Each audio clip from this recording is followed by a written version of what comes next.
네, 여심을 저격한 종목으로 수익을 내보는 여심 저격 시간이고요. 더드림 SNCU 회진 대표님과 함께 이야기 나눠보겠습니다. 대표님 어서 오십시오. 안녕하세요. 네, 우선 미증시는 휴장이고 우리 시장은 양 매도에 장 초반 대비해서도 조금씩 더 밀려나고 있는 상황인데 오늘 유난히도 테마단이 강합니다. 특히나 위생용품 관련해서 중국의 위생용품에서 논란이 일자 K 관련한 위생용품들이 강한 흐름을 나타내고 있고요. 또 스페이스X 관련해서 우주항공, 방산, 드론, 인공지능 쪽이 강한 흐름을 나타내고 있습니다. 그렇다면 대표님은 어떤 종목들 꼽아주셨는지 바로 체크해 볼게요.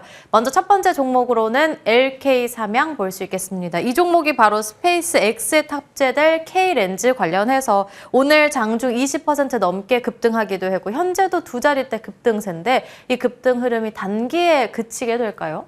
우선은 지금 주가 전체적으로 보시면 올해 초부터 시작을 해서 상반기에 이 텔레픽스와 협업을 해서 심우주항법용 이 차세대 별 추적기의 공동 개발을 시작을 하면서 아무래도 주가 그 상승에 탄력이 붙었습니다. 거의 1,000원대에 있었던 이 지금 LK삼양의 주가가 4,000원 부근까지 지금 올라가면서 급등세를 이어갔는데 흐름을 보시면 그래도 급등하고 나서 조정, 급등 조정, 급등 조정, 급등 조정의 움직임이 나타나고 있습니다. 오늘도 급등을 했기 때문에 사실 이 이슈가 어떻게 보면은 지금 이제 뭐 소형 우주에 대한 우주선에 대한 부분들, 무인 드론에 대한 여러 가지 이 부분에 대해서 계속적으로 이슈가 나오면서 이제는 날렸다. 이제 이렇게 딱 점을 찍게 되면은 주가 상승이 아주 탄력을 타고 올라갈 텐데 사실은 지금 그 단계가 아니라 준비 단계이기 때문에 급등과 조정에 대한 부분들이 반복적으로 나올 것으로 보입니다.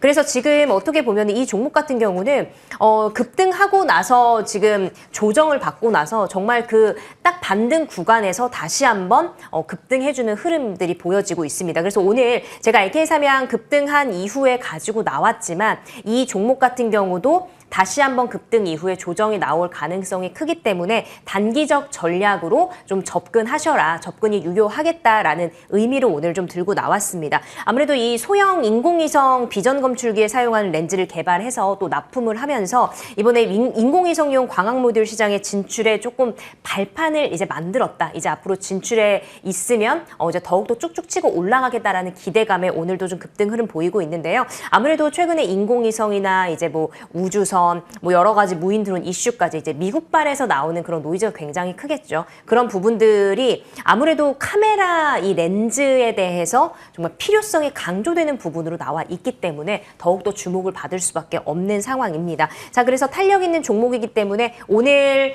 장 이후에 오후장에도 지켜보시면서 어떤 흐름을 가져가나 우리는 단기 전략 대응으로 좀 유효하겠다. 먼저 의견 드리도록 하겠습니다. 그럼 두 번째 종목으로는 바이오주 신테카 바이오 살펴보겠습니다. 끝나지 않은 AI입니다. 이번에는 AI 신약 개발 관련해서 또 강한 흐름을 나타내는 거고 오늘 장중에 7,000원 넘어서기도 했습니다. 심지어는 여기에 더해서 이제 예상치 못했던 2연속 금리 인하라는 게 분명히 호재로 작용할 수 있겠죠?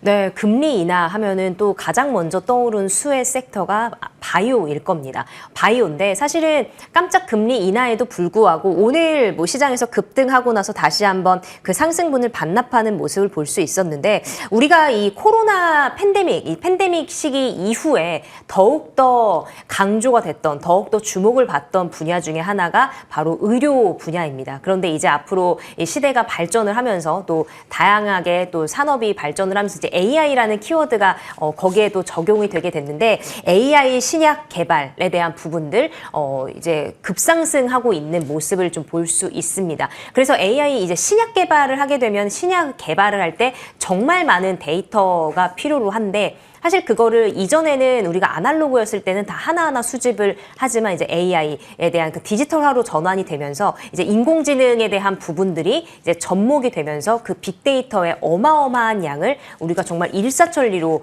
구분을 할 수 있게 되는 데이터가 나오는 그런 부분으로 좀 변화가 됐기 때문에 AI 의료를 포함해서 정말 신약 개발 분야까지 더욱더 주목을 받고 있는 상황이다 이렇게 말씀을 드릴 수가 있을 것 같습니다. 자, 얼마 전에 이 신테카 바이오 같은 경우는 미국 키메라 테라퓨틱스와 AI 신약 개발에 있어서 조건부 계약을 체결을 했는데 이 규모를 따져본다면 이 매출의 거의 260% 가 넘어가는 규모이기 때문에 더욱더 좀 주목을 받을 수밖에 없었던 상황입니다. 그래서 그날 또 주가가 급등 이후에 조금 조정을 받으면서 지금 어쩌면 좀 박스권 안에서 움직이고 있는데 주가 급등한 이후에 그렇게 물량을 다 빼지 않은 모습이 나와주고 있습니다. 그래서 다시 한번 AI 의료 또 AI 그 신약 개발 이슈를 타고 좀 급등할 가능성이 또 있다라고 말씀을 드리고요. 특히나 이번 뭐 계약에서 이 히트 후보 물질의 거의 뭐 최대 400개 정도까지 좀 뽑아내서 전달을 하고 여기서 최소 3개 이상에서 좀 물질 검증이 된다면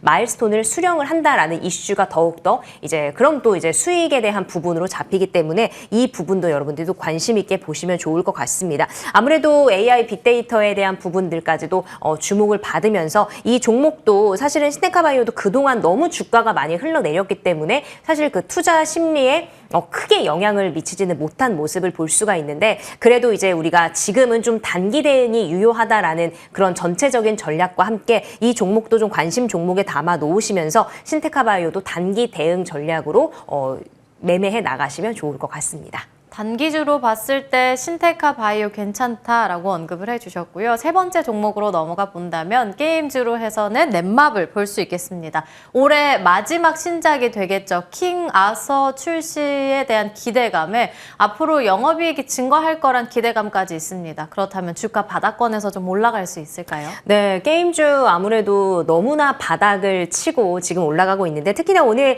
넷마블을 또 게임주 중에서 넷마블을 가지고 나온 이유는 지금 게임주들의 흐름 이렇게 시장이 좋지 않은 상황에서 게임주들 그래도 오늘 선방해주는 모습을 보이고 있습니다. 넷마블이 그나마 이제 더 그 바닥을 찍고 상승하는 흐름을 올라탔기 때문에 오늘 그 게임주 중에서도 넷마블을 좀 가지고 나왔는데 아무래도 우리가 앱 수수료에 대한 그런 인하에 대한 부분들 거기에 기대감이 굉장히 지금 실려 있는 부분입니다.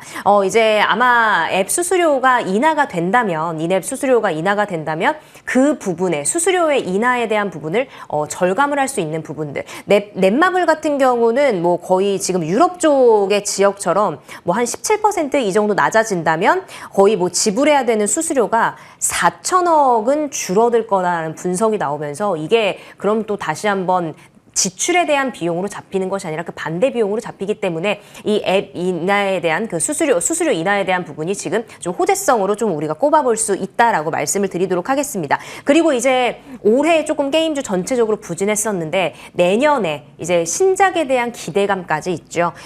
이 넷마블 같은 경우는 7개 대제 이제 오리진 또 퍼스트 버서커 카잔 이런 신작 게임들이 좀 지금 출시를 앞두고 있습니다. 그리고 이제 게임 시장 하면은 인도에 대한 부분도 우리가 꼽아볼 수 있겠는데 인도 시장이 정말 젊은 층들이 많고 게임에 대한 부분들까지도 또 호재로 잡히고 또 모바일 컨텐츠 게임 모바일 게임에 대해서도 계속해서 게임 사용자 증가가 되고 있는 부분까지 우리가 잡아봤을 때 내년에 신작에 대한 국내의 기대감 또 해외에 대한 기대감까지 같이 좀 성장 모멘텀으로 잡아갈 수 있을 것 같다 이렇게 좀 말씀을 드릴 수 있을 것 같습니다. 지금 굉장히 좀 변동성이 심한 장세에 계속 움직이고 있는데 게임주들 같은 경우 보면은 사실은 그렇게 탄력 있게 움직이진 않습니다. 정말 느릿느릿 올라가고 한 번씩 호재가 떴다고 하면은 급등을 했다가 사실 바로 좀 조정 나오는 모습이 보이고 있기 때문에 오늘 넷마블을 말씀드렸지만 넷마블 같은 경우도 사실 가벼운 종목은 아닙니다. 그렇기 때문에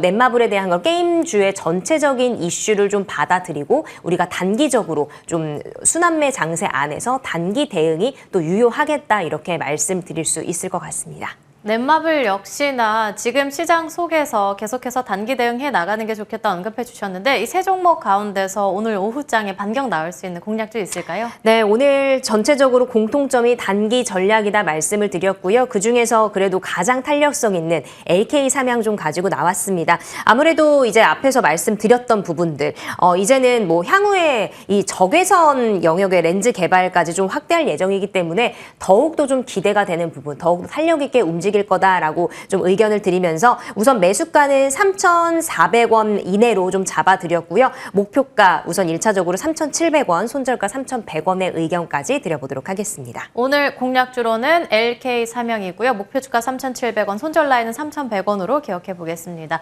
지금까지 더드림 SNC 우혜진 대표님과 함께 이야기 나눠봤습니다. 오늘 말씀 감사합니다. 네, 터닝포인트 11도 여기서 마치도록 하겠습니다. 시청해주신 여러분 고맙습니다.